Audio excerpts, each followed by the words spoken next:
আসসালামু আলাইকুম ওয়া রাহমাতুল্লাহি ওয়া বারাকাতুহু। সম্মানিত উপস্থিতি, আজকে একটি গুরুত্বপূর্ণ মাসআলা নিয়ে আপনাদের সামনে আলোচনা করছি। যে মাসআলাটি খুবই গুরুত্বপূর্ণ এবং আমাদের সমাজে এটার অনেক এরকম ঘটনা অহরহ ঘটছে।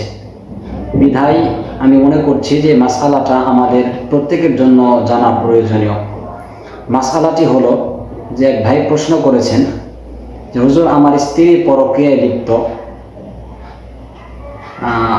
তিনি বিভিন্ন সময় ফোনে তার বন্ধুর সাথে কথা বলেন এবং গোপনে তারা দেখা সাক্ষাৎ করে। বিধায় এক পর্যায়ে বিষয়টি আমাদের মাধ্যমে জানাজানি হয়। বিধায় আমি আমার স্ত্রীকে সতর্ক করি এবং পরবর্তী তিনি আমাকে বললেন যে ঠিক আছে, আমরা সংশোধন হয়ে যাচ্ছি। এরপর কিছুদিন পরে এভাবে যাওয়ার পরে আমাদের মধ্যে আবার মনোমালিন্যতা দেখা দিল। আমি আবার তাকে সন্দেহ করতে লাগলাম যে তিনি আবার ফোনে তার বন্ধুর সাথে কথাবার্তা বলেন, দেখা সাক্ষাৎ করেন। বিধায় এক পর্যায়ে আমাদের মধ্যে মনোমালিন্যতা সৃষ্টি হলে আমি তাকে তার বাবার বাড়িতে পাঠিয়ে দিই। কিছুদিন পরে আমি তার বাবার বাড়িতে গিয়ে দেখি যে তিনি এমন সকল পোশাক পরিধান করে রয়েছে, সাধারণত তিনি যেই পোশাক পরিধান করে তার বন্ধুর সাথে দেখা সাক্ষাৎ করতে যেতেন। এমন তো অবস্থায় তাকে দেখে আমি নিজেকে কন্ট্রোল না করতে পেরে আমি তাকে বললাম যে তুই 3 তালাক। এখন এটা বলার পরে কিছুক্ষণ পর আমার মনে হলো যে আমি এটা কি করলাম। এখন হযরতের কাছে জানার বিষয় হলো, আমি আমার স্ত্রীকে বললাম যে তোকে 3 তালাক দিলাম। এই শব্দটা বলার পরে যে আমি তোকে 3 তালাক দিলাম, এটা বলার কারণে তার উপর কোনো তালাক পতিত হয়েছে কিনা জানালে উপকৃত হতাম। হামিদাও ওয়া মুসাল্লিয়াও ওয়া মুসাল্লিমা আম্মা বা'দ।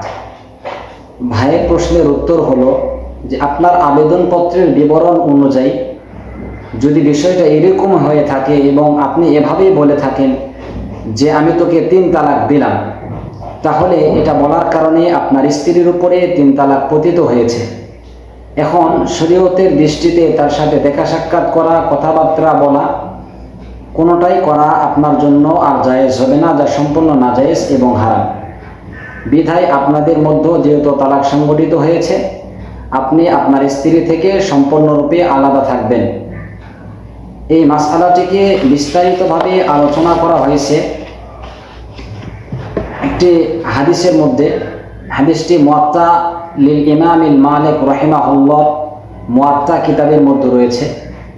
হাদিসটি হলো মালিকুন আন্নাহু বালাগাহু আন্না রাজুলান ক্বালা লি আব্দুল্লাহ ইবনে আব্বাস রাদিয়াল্লাহু তাআলা আনহু ক্বাল আন্নী তাল্লাকতু ইমরাআতি মিআতু তাতলিকাতান ফামাদা তারা আলাইয়া ফাকালা ইবনু আব্বাস তুল্লিকাত মিনকা বিসালাস ওয়া 97 ইত্তাখাযাত বিহা আয়াতুল্লাহি হুজওয়া।